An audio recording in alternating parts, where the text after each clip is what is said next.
안녕하십니까. 에듀온 미친 한국사. 자, 이번 시간에는요, 우리 2020년 치러진 소방직 공무원 한국사 해설 강의 시작하도록 하겠습니다.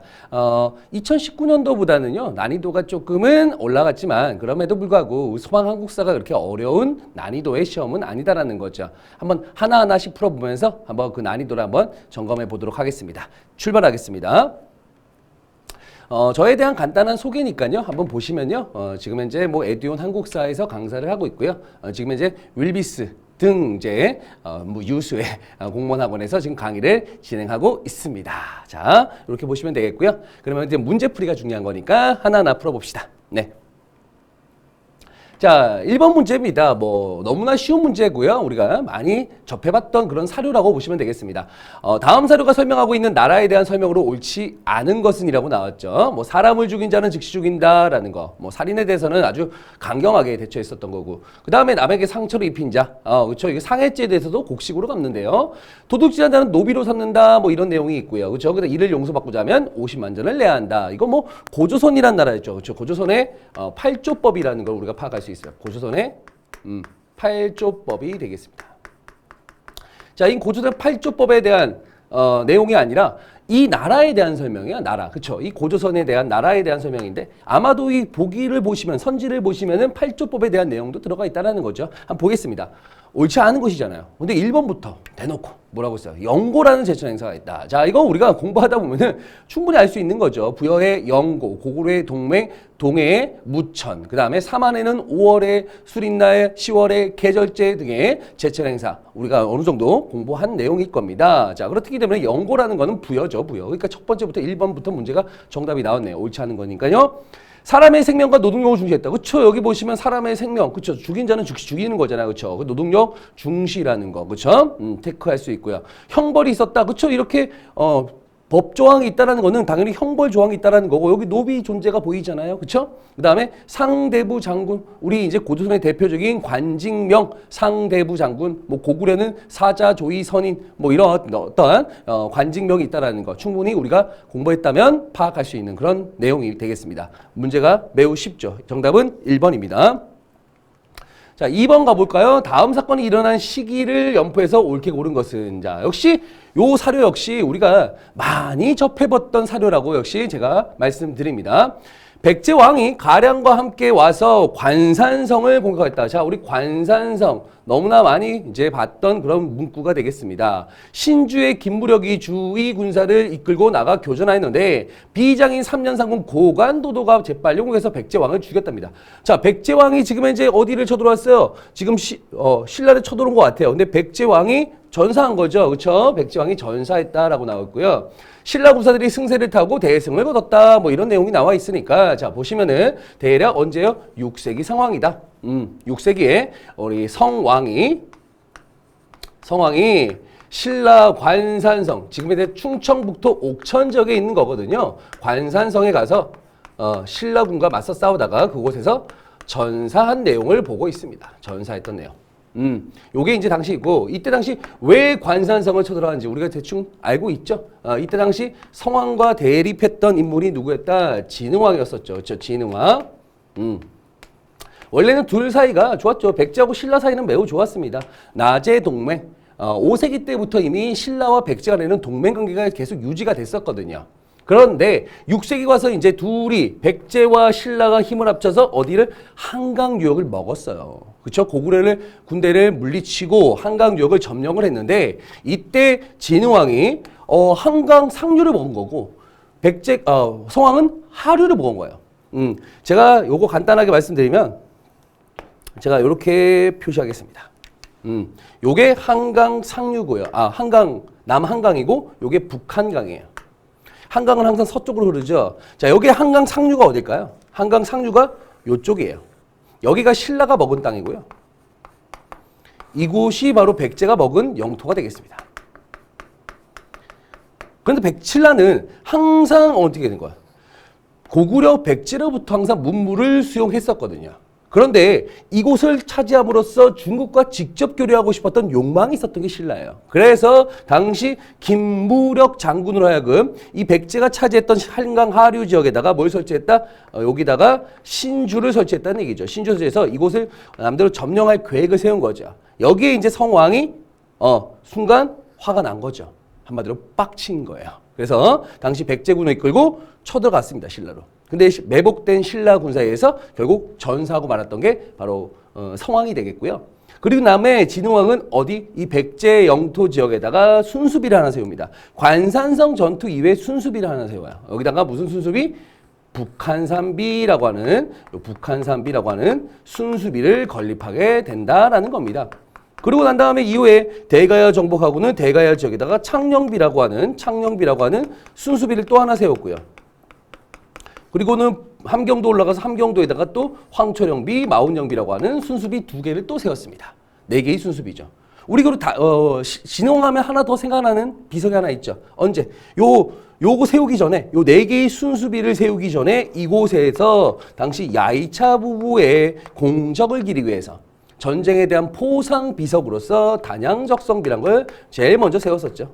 요거는 순수비가 아니라고 했습니다. 왜냐? 그냥 공적비예요, 공적비. 알겠죠? 대략적으로 시기적으로는 제가 지금 이렇게 복잡하게 그려놨지만 내용은 매우 쉽죠. 문제는. 그쵸? 보시면 언제예요? 사비천도 이후죠. 우리가 성왕 때잖아. 그쵸? 이게 성왕 때인데 성왕은 즉위 직후에 그쵸? 즉위 직후에 국호를 남부여로 바꾸고 그 다음에 사비로 천도했다고 나옵니다. 국초예요. 생각해 보세요. 성왕이 한참 신라하고 동맹을 맺은 다음에 고구려하고 공격한 다음에 옮겼을까요? 아니면 정비한 다음에 전쟁을 준비했을까요? 당연히 정비한 다음에 전쟁을 준비했겠죠. 사비천도 이후에 이렇게 같이 고구려군을 물리치고 한강역을 점령했지만 신라 진흥왕의 배신으로 결국은 이렇게 전사하고 말았다는 거니까요. 정답은 4번이 되겠습니다. 어려운 문제가 아니지만 대략적으로 이렇게 역사적 흐름이 전개된다라고 말씀을 드립니다. 자, 3번 한번 볼게요. 자, 밑줄 친 이 시기에 볼 수 있었던 모습으로 옳은 것은 이라고 나왔습니다. 자, 해공왕 이후에 진골 귀족들의 왕위 쟁탈전. 자, 우리가 역시 공부해 보셨던 분들은 알 겁니다. 해공왕은 사실상 신라 중대의 마지막 왕이에요. 무열직계가 끝나는 시기죠. 그런 다음에 진골 중에서 아무나 왕을 할 수 있는 그런 분위기가 형성된단 말이죠. 사회적 분위기가. 그러다 보니까 자기들끼리 서로 왕을 차지하기 위한 쟁탈전이 벌어진다. 자, 이 시기를 뭐라고 한다? 우리가 흔히 신라 하대라는 이런 어떤 표현을 씁니다. 삼국사기에서 그러면 요 시기 이후를 삼국사기에서는 신라 하대라고 하면서 약간 왕위 쟁탈전 가운데서 지방의 통제력이 약화되고 중앙정부의 지방 통제력 약화. 자, 이후에 왕권이 점차 약화되는 시기다라고 우리가 어느 정도 공부하셨을 겁니다. 자, 그렇다면은 요 신라 하대의 분위기로 오른 것은 이라고 나오는데 모습으로 오른 것은 그렇다면 볼까요? 우상국 정벌 이사부 장군이 언제예요? 이거는 신라 하대 아니죠. 언제예요? 6세기. 통일되기 이미 전이에요. 통일되기 전. 우상국을 정복하는 장군 이사부죠. 이 6세기 지중왕 때. 자, 두 번째는요, 개원필경. 자, 우리가 개원필경이라고 하는 이 수필집에 대해서 우리가 알고 있냐라는 겁니다. 자, 그렇다면 개원필경 누가 쓴 거예요? 채치원이에요. 채치원은 알다시피 신라 하대 중에서도 가장 최악의 시기였던 진성 여왕에게 시무 10여조를 올렸던 인물이었었고요. 하지만 그 개혁안이 받아들여지지 않았고 이후에 이제 결국은 벼슬자리에서 물러나서 이곳저곳을 돌아다니시면서 비석에다가 문장 같은 거를 새기시고 이렇게 다니셨던 인물입니다. 당시 요 최초의 인물은 개원필경 같은 이런 수필집을 남기기도 하셨다라는 거죠. 자, 이게 개원필경. 이게 바로 최치원이니까 이건 언제예요? 신라 하대. 진성여왕 때입니다. 진성여왕 때. 공부하시면요, 이거 다 알 수 있습니다. 김은돌의 나는 우리가 알다시피 신라 중대였잖아요. 중대의 신문왕 때. 왕권이 강할 때입니다. 왕권이 약할 때가 아니고요. 우리가 무열왕, 김춘추, 무열왕, 태종 김춘추의 태종 무열왕, 그 다음에 문무왕, 신문왕, 성덕왕, 경덕왕, 이후에 경덕왕의 아들이었던 해공왕의 피살. 요게 이제 무열직계 흐름이에요. 요때를 보통 우리가 신라 중대라고 한다고 했죠. 그 다음에 요 신라 하대인데 요 중대 때예요. 노비왕권법 이건 너무 쉽죠. 고려 광종 때 4대 임금이었던 고려 광종 때가 바로 이제 노비안건법 하면서 호족들이 데리고 있던 이 불법적 노비들을 양민으로 풀어주는 정책을 실시했던 겁니다. 자, 정답은 그래서 몇 번입니까? 2번이 정답이 되겠습니다. 2번이요. 자, 다음 4번입니다. 다음 자료가 설명하고 있는 나라에 대한 설명입니다. 자, 그 넓이는 2002이고요.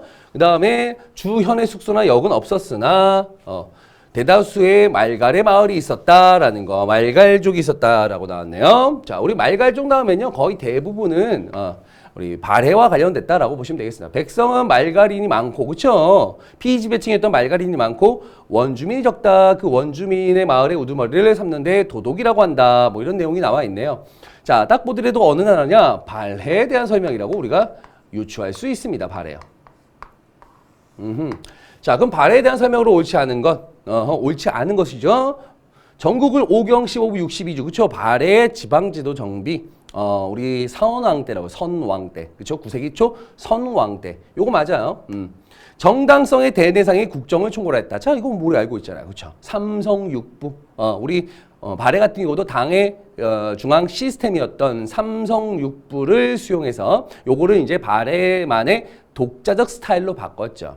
그 중에서 이제 정당성. 원래는 이름이 당나라에서는 상서성이라 불렸던 건데 이거를 정당성으로 이름 바꾼 다음에 그 정당성의 장관이었던 대내상이 사실상 재상의 역할을 했었다라고 알 수 있죠. 그렇기 때문에 요거 맞는 거고요. 수도는 당의 수도인 장안을 본떠 건설하였다라고 나옵니다. 당의 수도 장안. 우리가 문왕 때 원래 수도였던 중경 현덕부, 즉 중경에서 상경 용천부, 상경으로 수도를 천도합니다. 그러면서 그 상경의 어떤 성을 당나라의 수도인 장안의 장안성을 모델로 해갖고 축조를 했거든요. 우리 장안은 당시에 전 세계에서 가장 잘 나가는 잘 나가는 도시 중에 하나였죠. 장안의 화제다라는 표현처럼 바로 장안의 모델로 해갖고 당시에 이제 상경성 같은 경우는 장안이 성이 이렇게 돼 있거든요. 네 성이 있고요. 안에 성이 있고 밖에 성이 하나 더 있어요. 두르는 성들이 하나 더 있습니다. 그리고는 요 내성에서 외성으로 나가는 큰 길이 있어요. 우리 남쪽에 방위신 주작신이 있죠. 그 주작신의 이름을 따서 주작대로라고 얘기했죠. 주작대로. 요게 바로 이제 당나라 장안성을 모델로 했던 거 맞고요. 왜 사죠?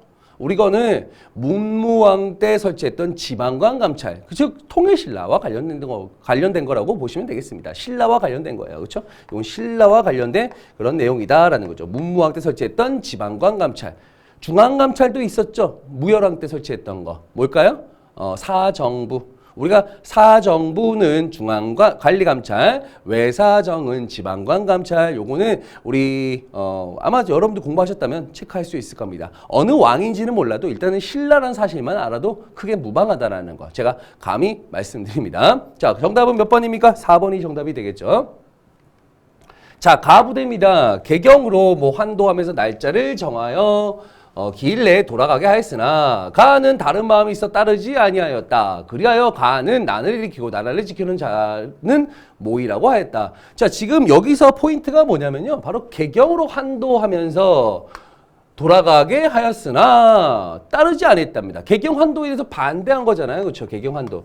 개경이란 곳은 어디입니까? 환도라는 건 수도로 옮기는 거니까 원래 이 개경이 어디 수도였습니까? 고려 수도였죠. 고려가 원래 개경에다 처음에 터를 잡았잖아요. 고려 왕건이 자신의 근거였던 송악이 바로 개경이라는 지역이죠. 근데 이후에 몽골이 1231년도에 몽골의 침입이 있었습니다. 자, 그때 당시 무신집권기였는데 고려는 당시 무신집권기 때 최우 정권이라고 하죠. 최충원 아들. 그 최우는 당시 바로 1년 뒤에 바로 강화도로 천도를 하게 됐고요. 이후에 한 40년 동안 강화도에서 이제 대몽 항쟁을 벌였던 거지만 결국은 몽고와 고려 연합군이 다시 어디로 강화도로 들어가서 결국은 무신 정권을 붕괴시켰던 겁니다. 자, 그런데 이 개경 환도에 끝까지 다시 붕괴시키고 다시 개경으로 돌아오려고 하는데 이걸 끝까지 반대했던 세력이 누구냐? 바로 이 무신 정권, 즉 최씨 무신 정권의 사병기구 역할을 했었던 부대가 있었어요. 그 부대 이름이 뭐냐면요, 삼별초가 되겠죠. 아마 많이 들어보셨을 겁니다. 그쵸? 삼별초. 삼별초는 원래는 밤에 이제 치안 업무를 맡는 야별초에서 시작했다가 이후에 점차 전투 업무까지 같이 맡으면서 수가 늘어납니다. 그래서 야별초가 좌별초와 우별초로 나눠졌다. 여기에 몽고와 싸우다가 포로로 잡혀갔었던 분들이 다시 돌아왔습니다. 믿음을 가지고 의를 지켰습니다. 신의군이 들어왔죠. 그래서 야별초가 좌우별초, 그 다음에 신의군 합쳐갖고 세 개 부대가 돼버린 겁니다. 이래서 뭐가 된 거야? 삼별초가 된 거예요. 삼별초는 최씨 정권의 사실상 사병기구나 마찬가지잖아요. 그러니까 개경으로 환도해도 사실은 어떻게 돼요? 죽어요. 무신 정권에 협력했던 애들이니까. 몽고와 싸우나 죽나 다시 돌아가서 너 무신 정권에 협력했으니까 너희들을 그냥 두지 않겠다라고 해서 죽나 똑같은 거죠. 그러니까 마지막까지 대몽 항쟁을 벌인 겁니다. 어디서부터 어디까지? 강화도에 있다가 원래 강화도에 있었으니까 개경으로 돌아가지 않고 어디로 갔다? 네, 진도로 갑니다. 진도에 가서 용장산성이라는 산성을 쌓고 당시 승하후온이라고 하는 왕족을 왕으로 섬기면서 이제 한마디로 자기들만의 자치정부를 구성했던 거죠. 그러다가 이제 여몽연합군이 다시 진도를 공격하니까 그때 배중손이 같이 이때 삼별초 군인들하고 같이 싸우다가 결국은 전사했고요. 이후에 김통정이라는 인물이 어디로 옮겼다? 제주도로 이제 다시 한번 그 근거지로 옮겼다가 여기서 항파두성에서 열심히 항전하다가 결국은 거의 뭐 전멸수순을 밟은 게 바로 삼별초라고 보시면 되겠습니다. 됐죠? 네. 그렇다면은 우리가 볼까요? 금거지로 옮기며 몽골에 저항했다. 지금 이 얘기를 제가 지금 이제 쭉 하고 있었잖아요. 그렇죠? 정답 1번이고요. 처인성에서 적장 살리타 사살한 거는 몽고 2차 침입 전투 때 누구냐면 김윤후와 그 처인성 부공민들이었죠. 뭐 굳이 인물을 주도했던 인물을 꼽자면 김윤후가 되겠고요. 신기군, 신보군, 항마군, 신기한 기병, 신기한 보병, 그 다음에 마귀를 물리치는 승병 이렇게 구성된 건 여진을 토벌하는 과정에서 토벌하기 위해서 만들었던 별무반이라는 군대가 되겠습니다. 포수, 사수, 살수, 삼수병 이거는 우리 임진왜란 때죠. 임진왜란 중에 설치했던 훈련 도감이라는 기구가 되겠네요. 자, 그렇기 때문에 정답은 뭐 쉽게 우리가 삼별초 1번으로 접근할 수 있습니다. 자, 6번 가보겠습니다. 6번은요, 보시면은 인물 묻는 문제죠. 승과 합격, 승려 10여 명과 신앙 결사를 약속했다. 그 다음에 결사문을 완성했다. 신앙 결사 운동 전개했다. 도노 점수, 정해상수. 이거는 뭐 대놓고 다 내용들 다 정리해 드렸네요. 이분은 누굴까요? 보조국사 진울입니다. 보조국사 진울. 무신집권기대 대표적인 승려. 진울국사죠. 진울국사. 진울국사. 우리 보조국사 진울 하면은 뭐 알다시피 두 가지죠. 두 가지. 이분은 두 가지 뭘까요? 신앙 수선사 결사운동. 불교계가 타락했다. 타락했기 때문에 승려 10여인씩 신앙결사를 약속해서 우리가 참선하고 독경하고 노동을 해서 우리 스스로 한번 이 승려계, 이 바로 불교계를 정화해보자 라는 순사결사운동이었고요. 순사결사운동 다음에 이후에 선종 중심으로 교종을 흡수해가지고 만든 게 조계종이 되겠죠. 조계종. 그러면서 이 두 개의 대표적인 이 본찰이 필요합니다. 본부죠, 본부. 이 보조국사 진울의 본부가 바로 순천에 있는 송광사라는 사찰이죠. 순천에 있는 송광사. 아름다운 사찰입니다, 매우. 순천에 있는 송광사라는 사찰을 중심으로 이러한 운동을 전개해 나갔다라는 겁니다. 그 바로 이 조계종의 바로 그 교리가 바로 깨달으고 난 다음에 점진적으로 수행합시다라는 도노점수, 그 다음에 정과 해를 함께 닦읍시다라는 정해쌍수, 이런 내용들이 대표적인 여기에 교리라고 볼 수가 있는 거죠. 자, 그렇다면 볼까요? 요렇게 정리한 다음에 보시면은 천태사 교의를 저술했다. 이거는 사실 뭐 정답으로 나오긴 그렇죠. 이건 누구냐면 재관이라는 사람이에요. 고려 광종 때 재관이라는 승려입니다. 재관. 우리 고려 황종 때 보면 3명의 승려들이 있거든요. 균여, 재관, 의통. 뭐 그렇게 이제 중요도가 높은 승려들은 아니다라는 건데, 재관이 나왔네요. 자, 조계산에서 수선사. 저 조계종, 그쵸? 이거 맞잖아요. 수선사 개창했다라고 나왔고요. 뭐 조계산. 요 조계종이 있던 곳이 뭐 조계산이라고 했나봐요. 그쵸? 속장경의 제작의 주도. 속장경? 이거는 뭐냐면요. 해설입니다. 해설판. 대장경의 해설판인데 요거는 이제 누가 했냐면 의천. 고려를 대표하는 진울과 함께 고려를 대표하는 대표적인 승려 의천이 되겠고요. 참회 수행과 연부를 통해서 백년 결사. 결사인데 백년 결사 운동을 백년사 결사 운동을 벌였던 분은 누굴까요? 역시 요새라는 스님이에요. 요새 스님. 내가 맨날 그러죠. 요새 참회는 1,100만 원입니다. 요새 참회. 요새는 참회를 강조했고요. 천태종 승려였고요. 백년사 결사운동이었고요. 강진 만덕사에 있어. 만덕사. 그렇죠? 오케이. 이런 식으로 요새 참회는 1,100만 원 원효를 계승했다까지. 맞아. 원이 그 원효 계승이거든요. 자, 오케이. 정답은 몇 번? 2번. 네, 매우 난이도가 쉬운 그런 문제라고 보시면 되겠습니다. 밑줄 친 이 왕의 재위기간이라고 나왔습니다. 조금은 공부가 좀 덜 되신 분들은 이게 좀 어렵게 느껴질 수 있는 그런 문항이라고 저는 보고 있는데 제 수업만 열심히 들었다면 이거 충분히 맞출 수 있어요. 이 왕은 원의 제국대장 공주와 결혼을 했고 고려는 원의 부마국. 부마는 이제 사위가 됐다는 얘기입니다. 왜냐하면 원나라 공주하고 결혼했으니까 당연히 원나라의 사위가 된 거죠. 그 사위를 보통 우리가 한자어로 부마라는 표현을 씁니다. 부마. 알겠죠? 도병마사는 도평사를 개편했다라고 하는 거 보니까 이 왕은 도대체 누구냐라는 겁니다. 제가 수업 시간에도 매번 얘기합니다. 당시 충렬왕은 부인이 있었다. 원나라 공주, 제국대장 공주. 충선왕은 역시 개국대장 공주가 있었고, 공민왕은 노국대장 공주. 우리가 왕들, 원간석기에 이제 이 왕들의 원나라 공주 부인이자 원나라 공주였던 사람들의 이름을 다 알 필요는 없지만 요 세 명은 외우자라고 제가 항상 강조드렸던 부분이거든요. 제국대장 공주 있고 그리고 뭐 그걸 몰란다 할지라도 부마국이다 뭐 도평에서 개편되었다 이거는 원간섭기 초반의 내용이죠. 원간섭기 초기 때 내용이라고 볼 수가 있어요. 그러니까 이거는 언제일까요? 충렬왕 때죠. 충렬왕 때. 그 원간섭기의 실지정, 그 충자가 들어가는 그 출발점이 됐던 게 충렬왕입니다. 그러니까 웬만한 원간섭기 때 어떤 그 뭐 직속령을 이제 원에게 뺏겼다라든가 뭐 아니면 관제가 격화됐다라든가 호칭이 변화가 일어났다든가 이런 것들은 충렬왕 때부터라고 보시면 되겠습니다. 사실상 알겠죠? 충렬왕. 그럼 충렬왕 때 사실을 한번 찾아볼까요? 망건당은요. 이거는 아들이었죠. 아들이었던 충선왕 때 원나라 학자들하고 교류했던 그런 어떤 장소가 되겠습니다. 이것도 근데 우리나라 고려 안에다 세운 게 아니라 원이라는 나라, 원나라 수도였던 연경에다가 세웠던 도서관이에요. 충선한 건 이제 고려의 정치에 관심이 없어지면서 점차 그쪽 가서 어디서 원나라 연경에서 이렇게 도서관 만들고 원나라 학자들하고 교류하면서 이재현이라는 학자하고 같이 이렇게 교류한 거죠. 이재현. 이때 이재현이라는 인물이 충선왕의 학문적 파트너가 돼가지고 원나라 학자들과 교류했다. 이렇게 알고 있을 겁니다. 자, 그 다음에 요 때는 요거 정동행성. 그쵸? 이 정동행성이 사실은 내정간섭기구라고 우리가 알고 있는데 바로 이 원래 충렬왕 때 이제 원나라가 이제 고려를 독려해갖고 그러니까 강요한 거죠. 독려라기보다는 강요해서 결국은 일본 원정을 갑니다. 물론 원나라 군대도 동원되고요. 고려 군대도 동원되고요. 각종 물자는 당연히 고려에서 다 생산해냅니다.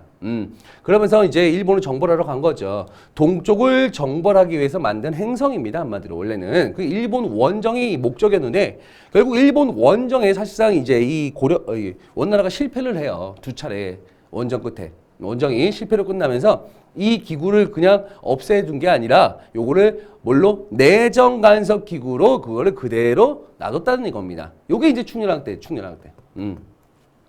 정치도가 이거 처음 아마 보신 분들도 있을 건데 이거는 모광 때. 우리가 원간섭기 때 설치했던 각종 기구들은요, 뭐, 알다시피 여러분 제일 잘 알고 있는 게 전민변정도관 뭐 이런 거거든요. 이런 건 다 권문세족들을 견제하는 차원에서 만들었던 거예요. 정치도감도 마찬가지입니다. 결국 권문세족들의 힘을 줄이고 그들을 견제하기 위해서 만들었다라고 볼 수 있는 거죠. 자, 입성책동은 중간중간에 계속 있었습니다. 입성책동은. 한마디로 입성책동이 뭐냐면요. 이 권문세족들이, 이게 충렬왕 때는 아니고 중간중간에 계속 있었어요. 굳이 볼 필요는 없는데 이게 결국은 이제 우리 고려를 원의 하나의 부속 지역으로 해서 원에게 넘깁시다. 이런 게 바로 입성책동이라고 합니다. 한마디로 이제 고려를 바칩시다 원나라에게 이런 어떤 모습들이 나오는데 이 충렬왕 때는 아니고요. 중간중간에 이 원간석에 한 4차례 정도가 있습니다. 4차례 정도가 있는데 굳이 이거는 뭐 어느 왕이다 정도까지 알 필요가 없다라고 제가 감히 말씀드립니다. 알겠죠? 오케이. 정답은 몇 번입니까? 2번이 정답이 되겠습니다.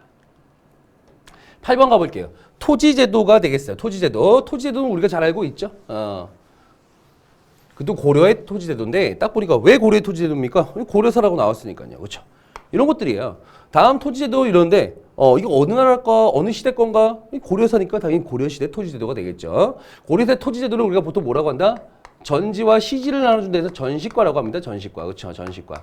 토지제도는 여러분들이 알고 가셔야 되는 게 뭐냐면 관리들의 이제 월급 제도라고 보시면 되겠습니다. 관리들의 월급을 어떠한 형태로? 땅으로 주는데 그냥 주는 게 아니라 수조권이라고 하는 하나의 그 독특한 형태로 월급을 주는 거야. 그러니까 어느 땅을 지급한다. 토지를 지급한다. 너희 이것이 월급이다라면 그 땅에서 나오는 모든 생산품이 월급이 아니라 그 땅에서 나오는 생산량의 10분의 1이 그 대표적인 관리들의 월급이에요. 이걸 보통 조세를 거둔다라는 의미의 수조권, 조세를 걷어들인다 해서 수조권이라고 하거든요. 자, 그렇다면은 우리 전시과. 자, 근데 이 전시과 중에서 이거 어떤 내용인지 한번 볼게요. 자삼은 18품으로 나누는데 18품, 전개 이제 전체가 18품인가 봐요. 문반 단삼은 10품으로 나눈다. 비삼 이상은 8품으로 녹삼은 10품으로 나눈다. 자, 봐요.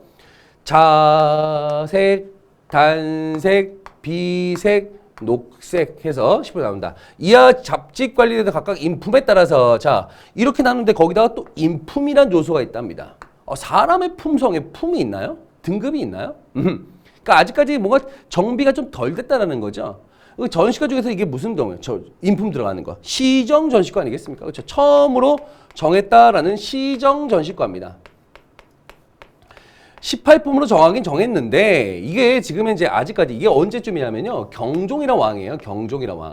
그러니까 경종이란 5대 임금 때인데 4대 임금 때가 4대 임금이었던 광종이 아직까지 18품의 등급을 제대로 마련하지 못했고 마련해봤자 공복으로서 4등급 정도만 정했거든요. 그러니까 이것은 광종의 사색 공복, 즉 4개의 등급밖에 정하지 못한 것을 18품으로 나누다 보니까 어떻게 합니까? 관품에다가 무엇을 더할 수밖에 없어요? 인품적인 요소를 더할 수밖에 없는 그런 상황이었다라는 겁니다. 그렇죠? 그래서 인품이란 게 들어갔다라는 거. 이게 다음에 했던 개정, 경정 지나면서 인품은 당연히 사라지겠죠. 18품으로 딱 정비가 돼요. 성종 때. 그래서 이때는 없어졌는데 어찌됐든 간에 이때 인품이라는 요소 들어간 건 시정전시과. 전시과 중에서도 처음 시작했던 경종 때 시작했던 시정전시과. 그래서 이게 항상 이 경종 때의 시정전시과가 시험 문제에 만약에 출제가 되는 경우가 순서 문제로 나온다면 광종과 그 다음에 성종, 우리가 잘 알고 있는 고려 광종과 성종 사이예요. 이때 이제 전시과가 처음으로 제정되었다, 시행되었다 이렇게 나오거든요. 어쨌든 옳은 거 찾아볼까요? 토지를 틀린 거 아니죠? 맞는 거네, 그렇죠?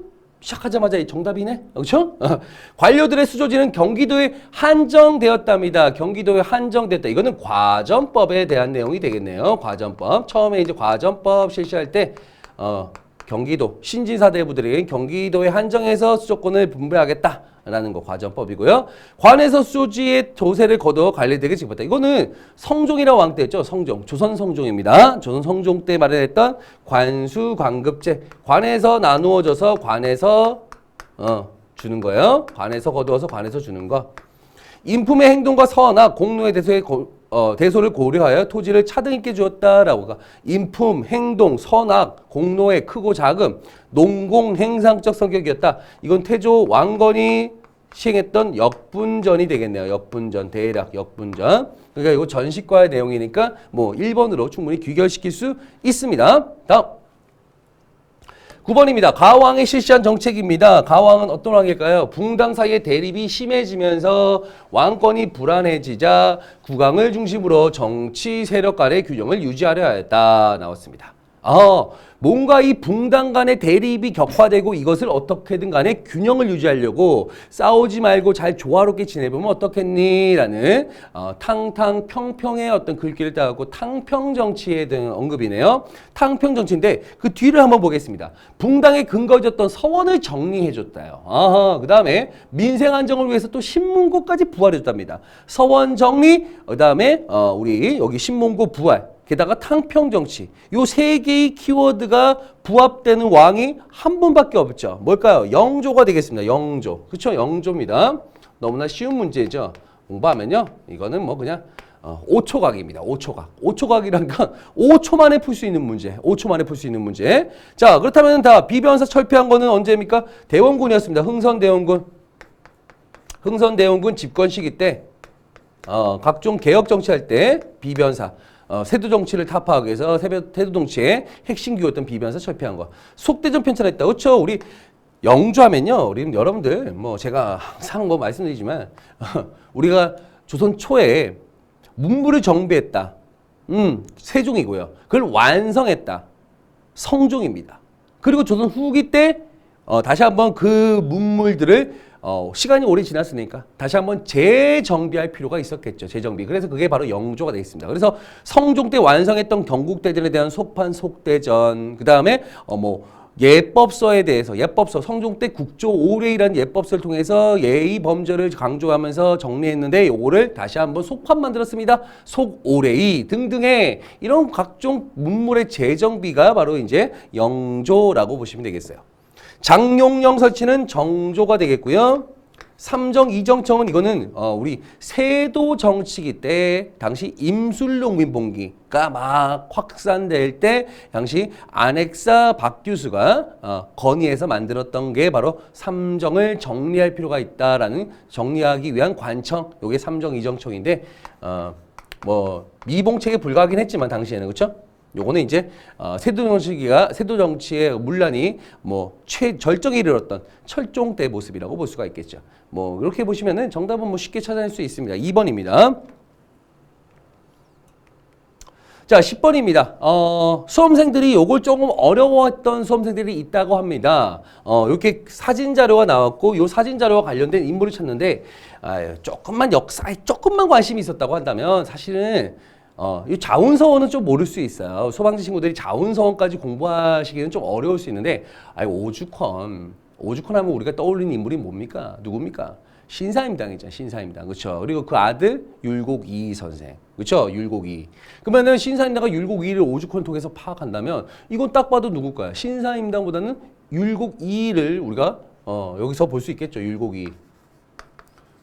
자, 율곡이인데 옳은 거 찾는 거예요. 율곡이. 옳은 거 찾는 거. 자, 그렇다면 볼까요? 1번. 주자서 전려. 이게 누굽니까? 주자의 주자의 어떤 그런 말씀을 정리한 거죠. 주자의 책들을 정리해갖고 주자의 어떤 그 사상을 통합해 준 거. 바로 이게 누굴까요? 이황이잖아요, 이황. 저서들 알고 있어요. 이황, 성학 10도, 율곡이 성학 지묘. 내용들 다 파악했죠. 주리론자, 주기론자, 근본적이고 이상주의적인 정치를 펼치면서 10가지 알아서 군주는 스스로 하라는 내가 도와줄 필요 없고 군주는 스스로 하래요. 그래서 내가 10가지 그림만 그려주겠대. 10도 10가지 그림 그려주고 너가 알아서 해라. 나는 그냥 집에 가서 공부만 할란다 하면서 내려오신 분이죠. 고향으로 내려오셔갖고 그냥 책이나 쓰신 분이에요. 그 책이 바로 주자서 전료입니다. 이분은요, 왕 옆에서 계속 도와줘야 됩니다. 신하의 역할이 강조한 거예요. 왕보다는 신하의 역할을 강조하면서 옆에서 신하들이 왕을 집요하게 열심히 가르쳐줘야 됩니다. 성악 집요. 그 집요는 물론 아니지만 성악 집요. 그러니까 옆에서 신하들의 어떤 목소리가 중요하다. 그래서 옆에서 계속 왕을 깨우쳐줍니다. 현실적이에요. 정치는 현실적이고 개혁을 해야 되기 때문에 필요한 부분들을 바꿔줘야 되는 거야. 그래서 동호문다. 이런 것들을 서술했던 게 바로 이 선생이 되겠죠. 자, 두 번째. 양명학을 수용해서 강화학파. 이거 공부 좀 하시던 분 알죠? 정제두, 강화학파, 양명학, 정제두. 그렇죠? 정제두. 지행일치, 지행합일이라는 실천성을 강조했던 거고.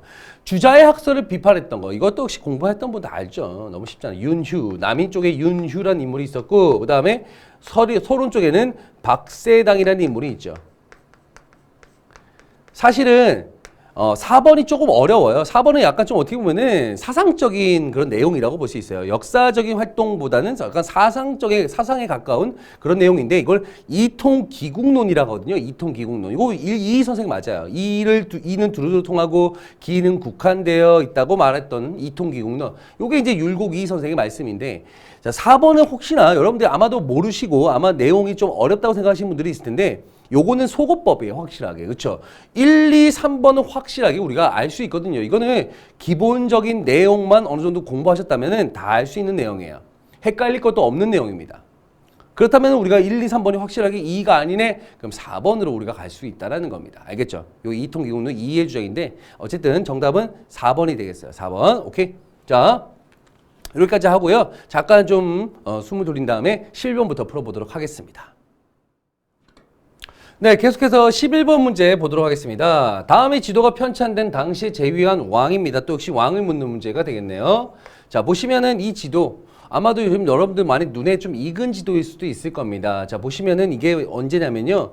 태종 때 제작됐던 지도입니다. 보니까 딱 우리나라만의 지도는 아닌 것 같네요. 그렇죠? 이게 바로 지도 이름이 혼일강리 역대국도지도. 혼일강리 역대국도지도입니다. 이게 제목이 안 나왔네요. 그렇죠? 이거 혼일강리 역대 국도지도. 현존하는 최고 가장 오래된 세계지도입니다. 동양의 세계지도입니다. 현존하는 가장 오래된 동양 세계지도. 요게 이제 태종 때 제작된 걸로 알고 있죠. 이회라는 사람의 건의를 받아서 만든 건데 아라비아 지도학의 영향을 받아서 만들어진 원나라의 세계 지도를 참고해서 원나라의 혼일강리도라는 지도를 참고해갖고 만든 겁니다. 원래 이게 혼일강리도라는 지도가 있는데 여기다가 이제 아마도 우리나라 지도를 여기다 첨부하고 만든 것 같아요. 한반도 일본전에 첨가한 것이다 라고 나왔고요. 원본은 전하지 않으며 후대 그림 모사본이 지금 일본에 있답니다 라는 거죠. 어느 왕 때 제작된 거라는 건 파악하면 됩니다. 이건 태종 때입니다. 태종 때 제작된 거 요거 알고 있니? 라는 거. 요 문제는 요거 알고 있니? 라는 겁니다. 자, 그러면 우리가 태종 때 제작된 거를 안다면은 정답은 1번은 언제일까요? 세종이 되겠고요. 2번이 바로 호패법. 주민증 발급은 언제입니까? 태종 때잖아요. 그렇죠? 태종 때 대표적인 정책이 바로 호패법이 되겠고요.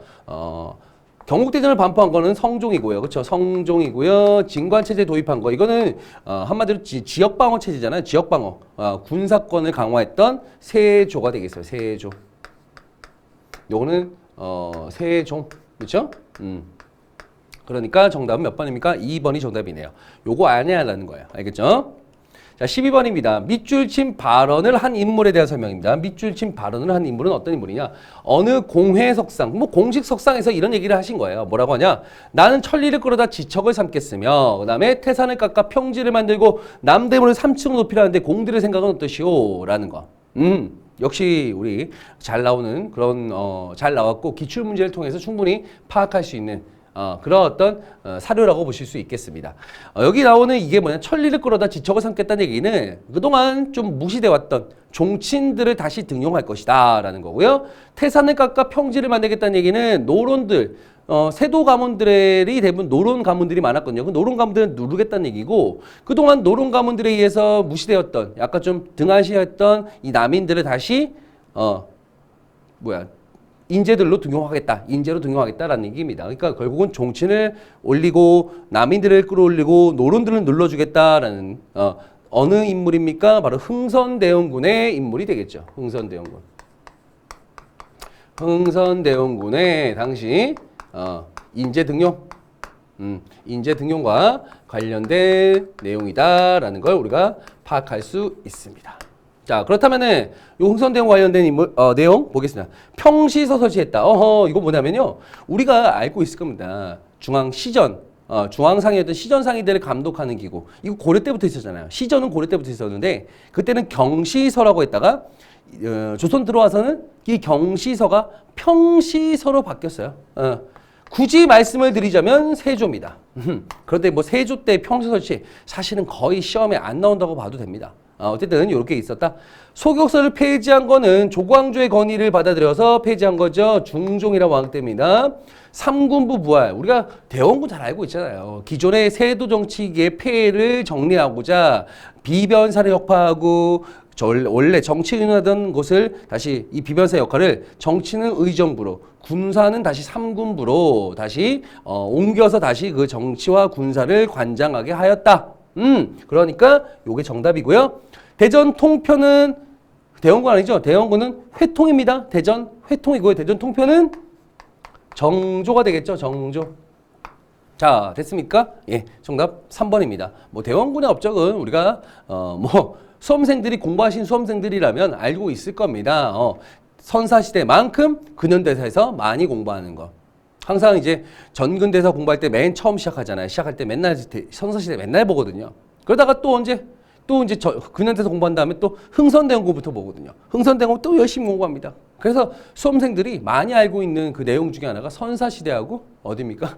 바로 이제 흥선대원군이에요. 많이 알고 있어요. 체크하시면 되겠습니다. 자, 13번입니다. 다음 자료가 발표되기 이전에 나타나. 이전, 정확하게 문장을 읽어야 되죠. 문장을 읽자면은 요 자료가 어떤 자료냐. 그러니까 그 이전의 자료를 보는 거야. 이전의 정책을 보는 거예요. 자, 천국에 의존하는 관념을 버리고 자주 독립의 기초를 세운다.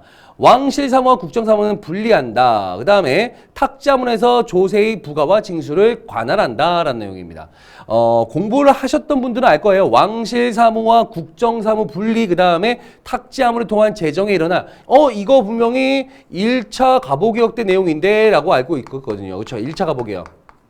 그런데 1차 가보개혁이 1894년 6월부터 11월까지 됐는데 이후에 2차 가보개혁 중에 우리 고종께서는 종교를 한번 종교를 한번 갔다 오신 다음에 갑작스럽게 이제 정책, 개혁에 대한 방향을 제시하시는 요런 걸 발표하세요. 넓을 홍자, 범자는 모범범자, 널리 모범이 되는 14개 조항을 반포하십니다. 홍범14조라고 하죠. 많이 수험생이 지금 제가 이거 했다고 해서 선생님 뭐 이거 홍범14조 아니야? 그래갖고 틀렸다고 하는데 아니 제가 이거 얘기하려고 요까지 한 거예요. 그러니까 2차 가보개혁 중에 이제 발표를 하신 건데 그러다 보니까 2차 가보개혁 중에 앞으로 개혁의 방향성을 얘기한 거 아니겠습니까? 그러니까 2차 가보개혁 내용도 좀 들어가 있을 것이고 모두 들어가 있을까? 1차 가보개혁 내용도 어느 정도 반영된 내용이에요. 그래서 1차 가보개혁 때 반영된 이런 내용들이 여기에 들어갈 수 있었던 거죠. 알겠죠? 자, 그렇다면 요게 굳이 제가 시기를 말씀드리자면 94년도 6월부터 대략 11월까지 진행됐던 거고요. 2차 가보개혁 이거는 1894년 대략 한 11년부터 그 다음에 95년 한 4월에서 5월 정도까지 진행됐던 게 2차 가보개혁입니다. 그때 이제 95년 1월쯤에 독립서고문 발표하시고 종묘, 그쵸? 새해 때 역대 조상님들, 그쵸? 역대 왕들의 신주단지, 이게 신주단지 위패가 모셔져 있는 종묘를 방문한 다음에 발표하신 겁니다. 요게 홍범사죠. 자, 그럼 이게 대략 한 1차, 2차 가보개혁이니까 2차 가보개혁쯤이니까 그 전의 모습으로 오른 거죠. 그쵸? 전의 모습으로 오른 거. 대한국 국제는 이건 대한제국이죠. 한참 뒤입니다. 이거는 아간파천 후에 대한제국을 선포하시고 그 다음에 이후에 2년 뒤에 이제 대한국 국제라는 대한제국의 헌법을 발표하게 된 겁니다. 태양력은요. 이거는 1895년이긴 하지만 이건 무슨 개혁입니까? 을미개혁 때잖아요. 그렇죠? 을미개혁. 을미개혁이니까 아니고요. 6조를 8아문으로 했다. 6조를 8아문으로 했다. 이거는 1차 가보개혁이죠. 1차 가보개혁. 요거 맞겠네요. 그렇죠? 이게 맞습니다. 두 번째 건양. 건양은요. 양력을 세운다. 1차 가보개혁 때로 우리가 뭐 있습니까? 연호. 개국이라는 연호, 청해 연호를 버리고 개국이라는 연호를 사용했다라고 나오는데 건양이라는 연호를 사용한 건 역시 언제예요?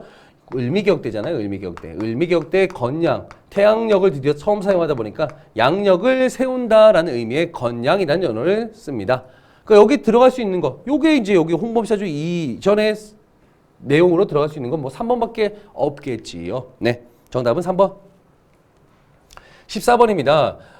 이 다음을 선언한 민족운동, 제가, 요거, 우리 모의고사 때 여러 번 풀었어요. 제가 이거 강조했습니다. 3.1운동 때 친일파인 최남선 따위의 기미독립선언서보다는 우리 한용운 선생의 공약 3장 평화주의를 표방하면서 비폭력 노선을 밟았던 한용운 선생의 공약 3장은 이거는 그리고 알고 가자.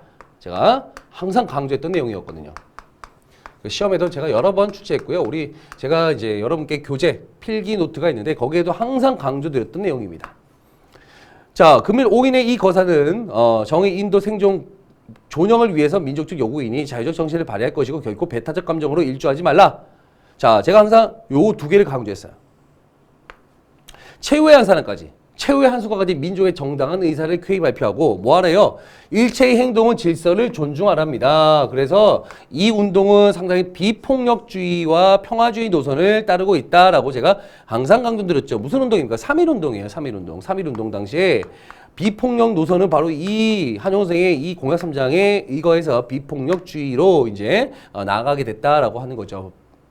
평화주의 노선이었다라는 거니까 요 운동 3.1운동 요게 3.1운동이란 거 안다면은 요거 누가 쓴지 말씀을 드리죠. 한용운 아직 모르시는 분들을 위해서 한용운 선생입니다. 대한매일신보 대한매일신보는 이거 언제예요? 1919년도잖아요. 그렇죠? 대한매일신보는 1910년도 국권 피탈되자마자 식민되자마자 폐간됐습니다. 그렇죠? 신간의 지원을 받아 전국으로 확산된 건 뭘까요? 1929년도에 있었던 광주학생학일운동입니다. 이거는 광주학생학일운동. 광주학생학일운동이 되겠고요. 대한민국 인천군 수립의 계기 됐다. 뭐 너무 쉬운 거죠. 그렇죠? 민족의 구심점. 우리 민족의 힘을 민족 지도자들은 드디어 이걸 통해서 파악을 했고 이후에 이제 민족의 구심점을 모을 수 있고 모으고자 민족 지도자들이 이제 정부 수립의 하나의 그 발판이 마련됐던 게 바로 이 3.1운동이 되겠습니다. 이게 정답이고요. 원산 노동자대 총파업을 원산 노동자 총파업은 뭐 10년 뒤입니다. 10년 뒤 29년도 요 광주학생 항일운동하고 같은 시기예요. 같은 시기 때 원산의 노동자들이 이제 총파업에 나선 거죠. 그렇죠? 정답은 3번이 정답이 되겠습니다. 3.1운동과 관련된 내용입니다. 자, 15번입니다. 다음 글을 저술한 인물입니다. 여기 소방직에서도 출제가 아주 빈번했던 그런 건데 또 나왔네요. 또 나왔네요. 자, 지금 국교, 국학, 국어, 국문, 국사는 혼이다. 혼, 정신이라는 얘기죠. 혼은 정신, 스피릿. 그 다음에 군대, 성지, 함선, 기계는 어디에? 백에 속하는 것이다. 이거는 뭐야? 껍데기, 형체. 그러므로 국교와 국사가 망하지 않으면 그 나라도 망하지 않는다. 그러니까 이거 지키자. 정신을 지켜내요. 정신만 바짝 차리면 호랑이 굴에서 나갈 수 있다. 이 얘기예요, 한마디로. 그러니까 정신을 지켜. 한마디로 이분이 뭐라고 하냐? 한국 통사라는 책에서. 자, 역사는 신이요. 역사는 신이요. 그 다음에 국가, 나라는 형이다라고 했어요. 형체. 그러니까 정신만 바짝 차리면 우리 충분히 일제강점기 이 식민지 체제로부터 벗어날 수가 있어라고 주장했던 인물이 누굴까요? 박은식 선생이죠. 박은식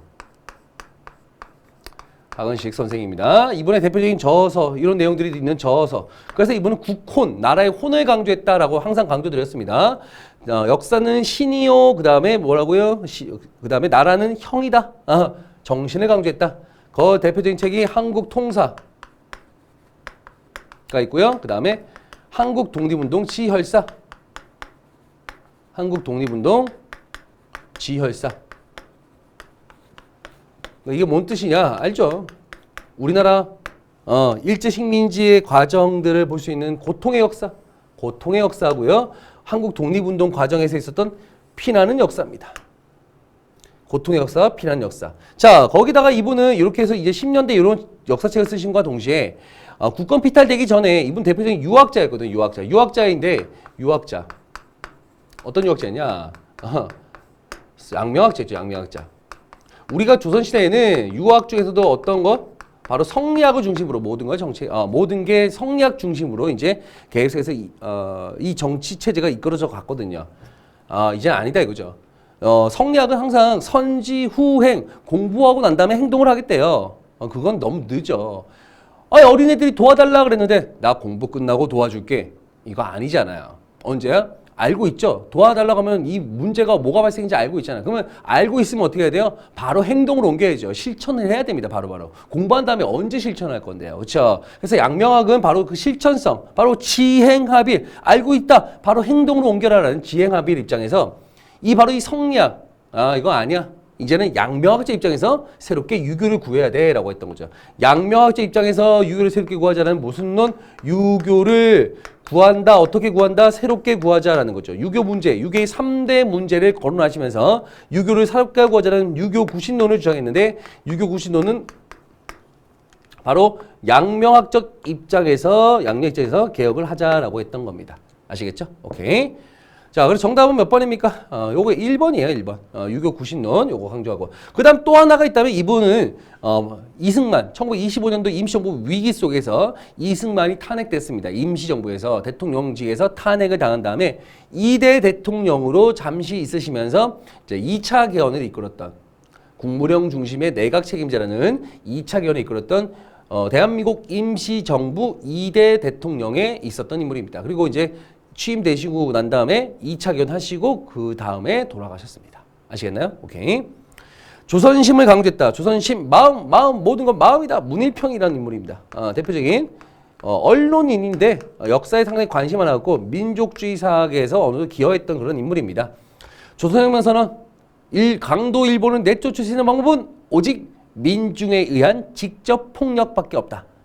민중에 의한 직접 혁명, 폭력혁명 이런 걸 강조했던 분 누굴까요? 단재 신채호 선생이 되겠고요. 조선학 운동은 1934년부터 바로 이 신채호에 따르는 신채호를 계승했던 인물이었던 정인보, 그리고 이번에 나왔던 저기 있는 문일평 등등의 인물들. 그 다음에 뭐 하나 더 추가한다면 안재홍 이런 인물들이 있습니다.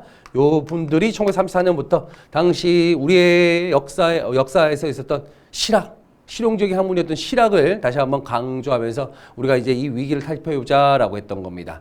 그러면서 당시 실학을 집대성했던, 조선 후기 실학을 집대성하셨던 우리 정약용 선생의 서거 99주년을 맞이해서 이때 조선학 운동을 34년부터 전개해 나갔다라는 거죠.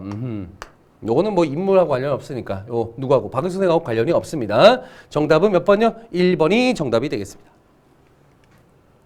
순서 문제인데 막 어렵지는 않아요. 막 어렵지 않습니다. 순서 문제를 제일 수험생들이 힘들어 하시는 부분들이죠. 어느 정도 오래 체크를 하는데 항상 제가 이 무장투쟁과 관련해 갖고는 우리가 20년대에 보시고 그 다음에 31년 만주사변 이후의 상황을 보셔야 된다라고 항상 말씀드리고 그 이후에 이제 37년 중일전쟁 이후에 중국 관내에서의 움직임을 좀 봐야 된다. 세 개 파트로 나누는 거야. 항상 파트별로 정리를 하셔야 돼요. 그 다음에 이제 거기에서 이제 여러분들이 이어가시고 그 흐름을 파악하시는 거죠. 자, 그럼 20년대 우리가 볼까요? 뭘까요? 이게 첫 번째가 이게 자유시 참변이 21년도에 있었던 자유시 참변입니다. 이 자유시 참변 21년도. 간도 참변 이후에 대한독립군단이 결성됐고 소련의 자유시라는 곳으로 가서 당시 소련의 도움을 요청하고자 했으나 오히려 무장 해제를 당하면서 많은 독립군 부대들이 또 피해를 입었던 자유시 참변이 되겠습니다. 20년대 아니겠습니까? 그렇죠?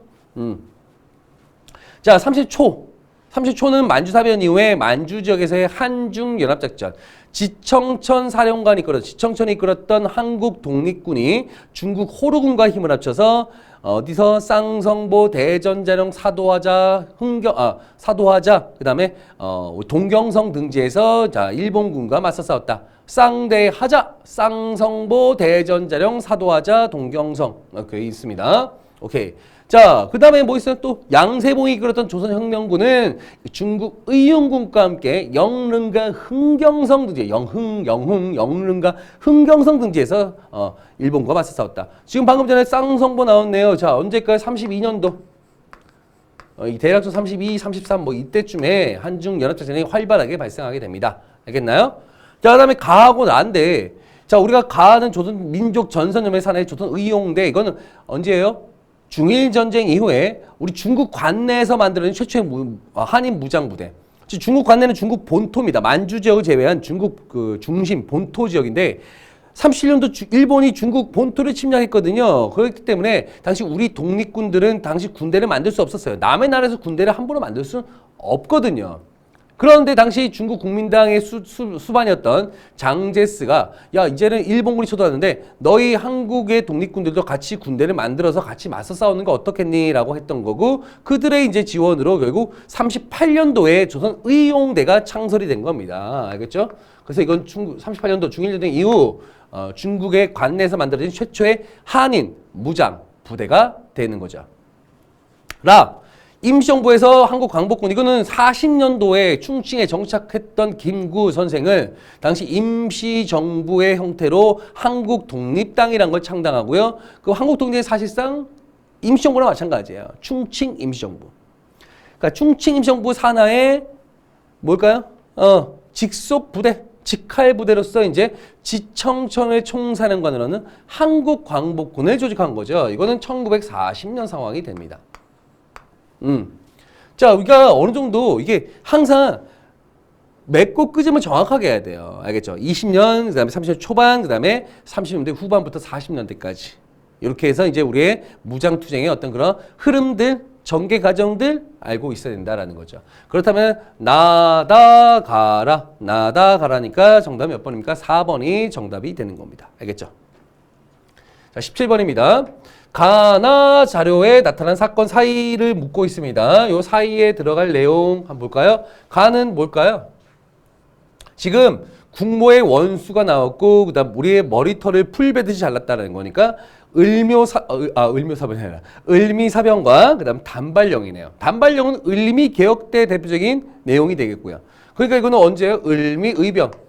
그렇죠? 을미의병입니다. 을미사변과 단발령에 대한 저항으로 당시 양반 유생들이 의병, 병사를 구성해갖고 일본에 저항했던 거죠. 을미의병이 되겠고요. 자, 군사적 허위는 미리 군비를 신속히 정도해서 철통과 같이 함에 한 방울의 물도 셀 틈이 없는지라 이에 정군의 전령을 하여 진군을 제촉하여 동대문 밖으로 진격했다. 허위 나오죠. 이인영 허위. 이건 언제예요? 이거는 서울 진공작전 13도 창의군을 구성한 다음에 동대문 밖으로 진격을 한 다음에 서울 진공작전을 취했던 정미의병 때 모습이다라는 거죠. 을미의병과 정미의병 사이에 들어갈 수 있는 내용으로 옳지 않은 것이라고 나왔습니다. 수험생들 중에 이걸 좀 까다로워한 친구들도 좀 없지 않아 있더라고요. 근데 자 보시면은 우리가 의병 요 사이에 들어갈 수 있는 의병 뭐 을사의병도 있었잖아요. 그렇죠? 자 그렇다면 볼까요? 외교관 발사되고 통감부 이거는 뭐예요? 우리가 을미의병 중간에 뭐 들어간다고? 을사의병은 뭐 때문에? 을사조약, 을사늑약 체결 이후죠. 을사늑약 체결 이후에 반발했던 당시 최익현이 전북, 순창과 태인 등에서 뭐 의병을 일으켰다. 그렇죠? 을사의병은 뭐 때문에? 을사늑약 체결로 인해서. 그렇죠? 외교권 박탈됐던 거. 이거 맞죠? 그렇죠? 이건 맞는 거.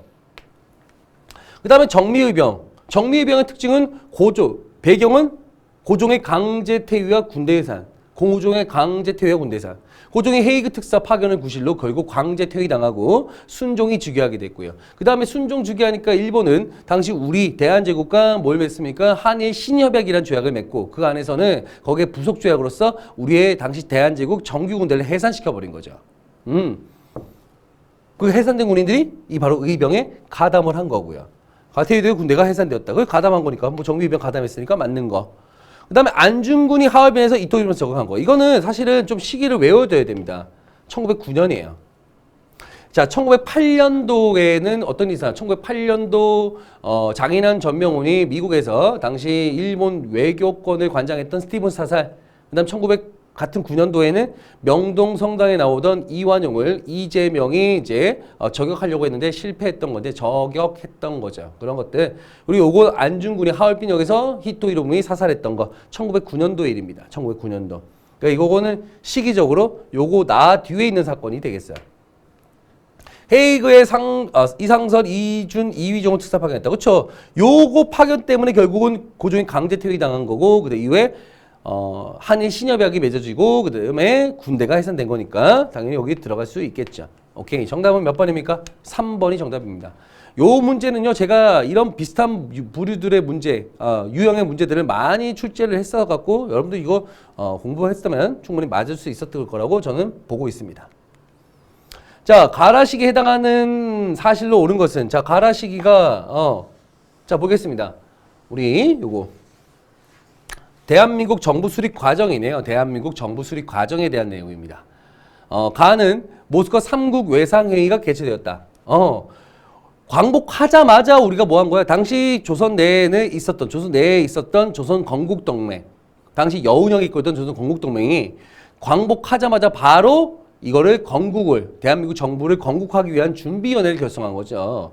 모석 삼국 외상회의 같은 경우는 요 나에 해당한다라고 보시면 되겠습니다. 나에 해당하는 거죠. 나에 해당하는 거야. 자, 그 다음에 반민족 행위 우리 있잖아요. 반민족 행위 특별조사위원회 반민특위 이거 언제 정부 수립 후에 1948년 5.10 총선하고 재헌 의원들이 뽑혔고요. 1948년 8월 15일에 대한민국 정부가 수립된 거죠. 임시정부의 그 어떤 법통을 계승해서 임시정부의 법통을 계승해서 수립이 되고 이후에 이제 뭐 특별법 같은 것들을 이제 제정하게 되는 겁니다. 재헌헌법에 규정은 해놨지만 제정은 안 했는데 정부 수립 후에 제정하기로. 그래서 반민족 행위 특별 처벌법이라든가 농지개혁법이라든가 귀속재산 처리법, 국가보안법 등은 정부 수립 후에 제정하기로. 그러니까 요게 설치된 건 언제까? 정부 수립 후니까 굳이 말씀드리자면 요 선거 이후겠죠. 라가 되겠네. 라. 굳이 말씀드리자면 라. 김구와 김교식이 남북협상을 제안해서 평양에서 회의를 개최했었다라는 거. 저게 다 맞습니다. 1차 미소공동이 끝났고요. 1차 미소공동회가 근데 결렬되고 말았고 결렬되자 이제 이승만이 정업발언으로 미소간의 대립은 이미 시작됐기 때문에 두 간의 미소공의에 재개될 기색이 보이지 않는다 하면서 남한만의 단독 정부를 수립하자라는 정업발언.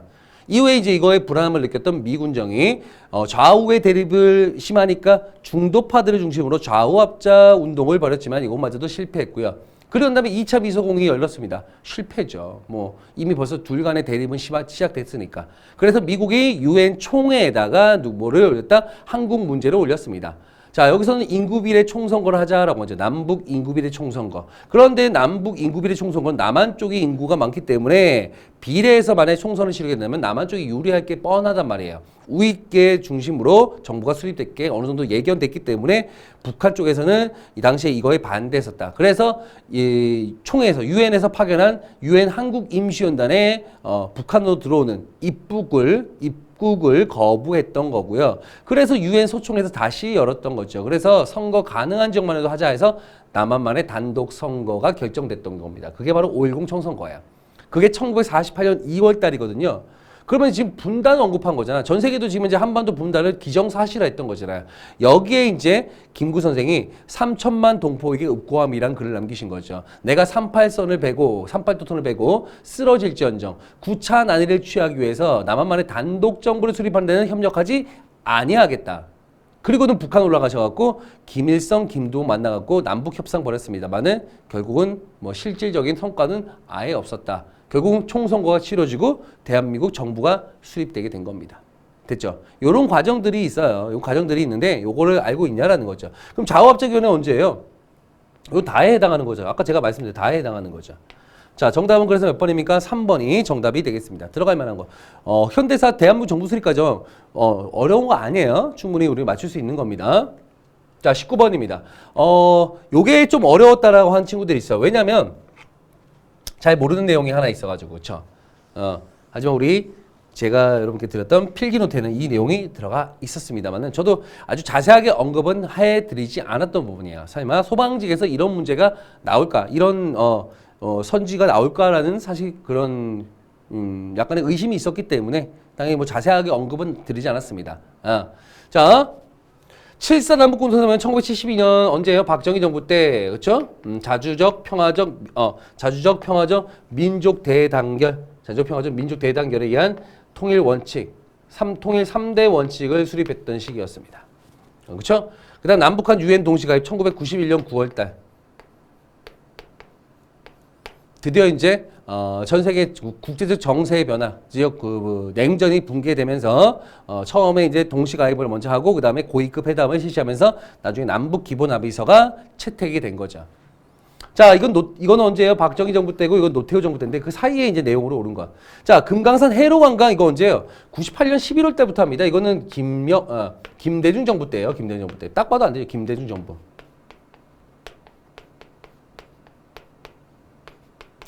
자, 6.15 남북 공동선언 역시 마찬가지로 김대중 정부 때입니다. 2000년이죠. 2000년 김대중 정부 때. 일단 1, 2번은 제낄 수 있겠죠. 그렇죠. 이거 언제인 줄 알면, 이거 노태우 정부 때인 거 알면은 1번 제 겁니다. 3번입니다. 3번이 아마 3, 4번 중에 아마 수험생이 헷갈린 것 같은데, 최초로 이산가족 상봉을 위한, 자, 여기에서 헷갈린 거예요. 우리가 최초의 이산가족 상봉은 언제예요? 1985년도 전두환 정부 때입니다. 이때 전두환 정부 때, 처음으로 최초의 남북한 이산가족 상봉이 이루어집니다. 알겠죠? 이산가족 상봉, 그 다음에 문화적 교류 하면서 이제 최초의 이산가족 상봉이 85년도 전두환 정부 때 성사됐었는데, 이건 성사죠. 근데 그 전부터 그런 시도는 했다고요. 그래서 최초로 이산가족 상봉을 위한 남북 적시자회담이 열린 거는 1971년도 예비회담 때부터입니다. 예비회담 때부터. 1971년 예비회담, 72년도 본회담이 열리거든요. 그러니까 남북 적시자회담은 이거는 언제예요? 바로 남북 공동성명 발표되기 바로 전에 71년도 상황이라고 보시면 되었어요. 이 박정희 정부 때입니다. 이산가족 상봉을 하였다 이러면 전두환 정부입니다만은 상봉을 위한 적시자회담, 남북 적시자회담은 언제예요? 1971년도, 72년도 예비회담이 발생했던 시기입니다. 그렇기 때문에 이 사이에 들어갈 수 없습니다. 오케이?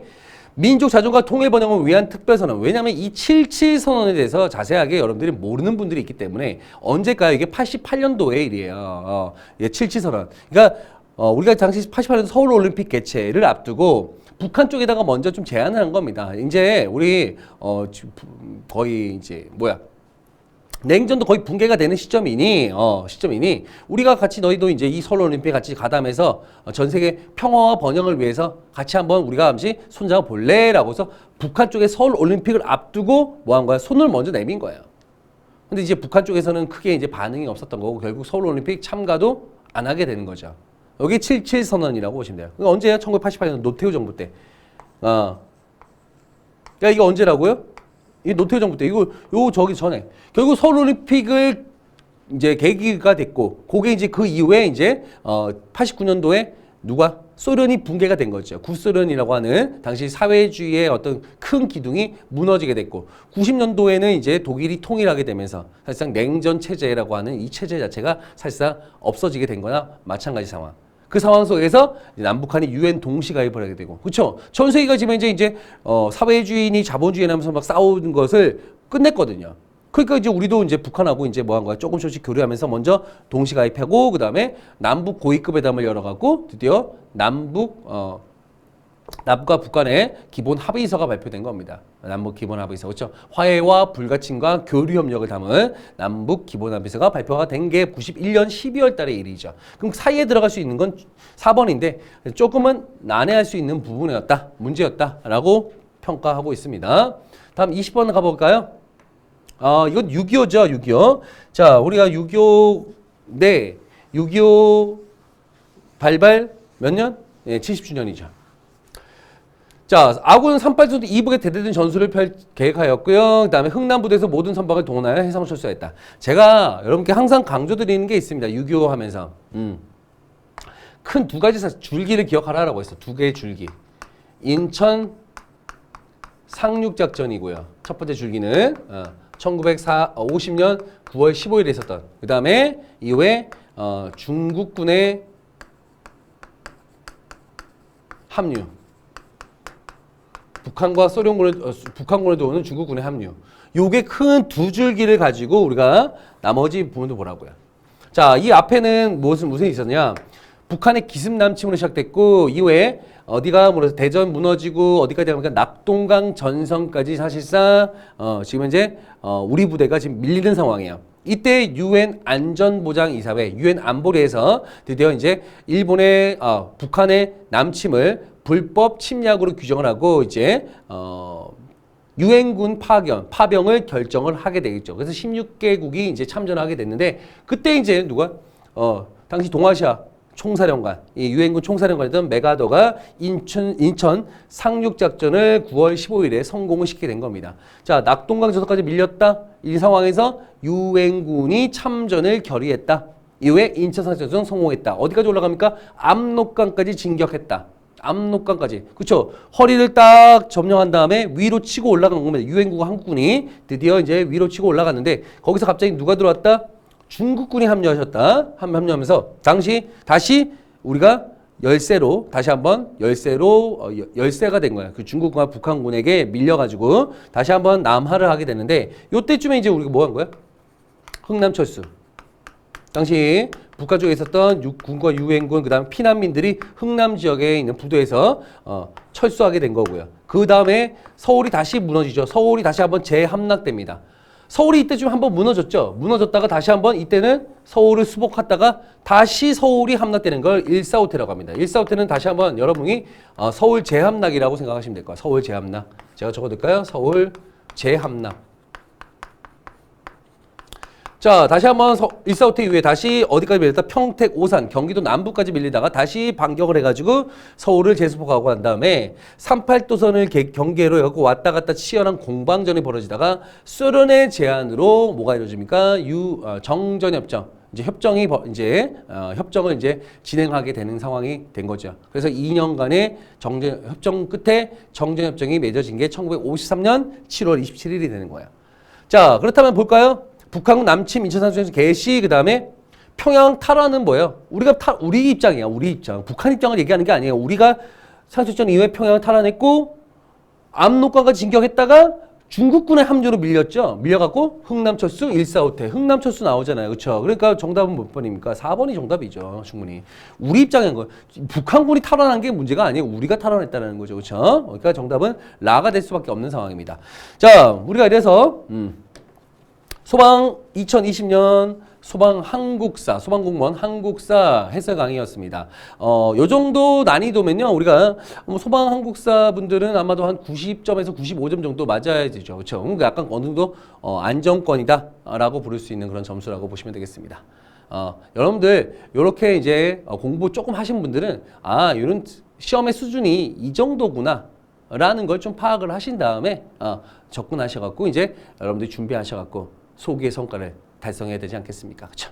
자, 이런 정도의 난이도구나 파악을 하시면 되겠습니다. 자, 이렇게 해서 우리 2020년 소방공무원 한국사 기출 해설 강의를 여기서 마치도록 하겠습니다. 감사합니다.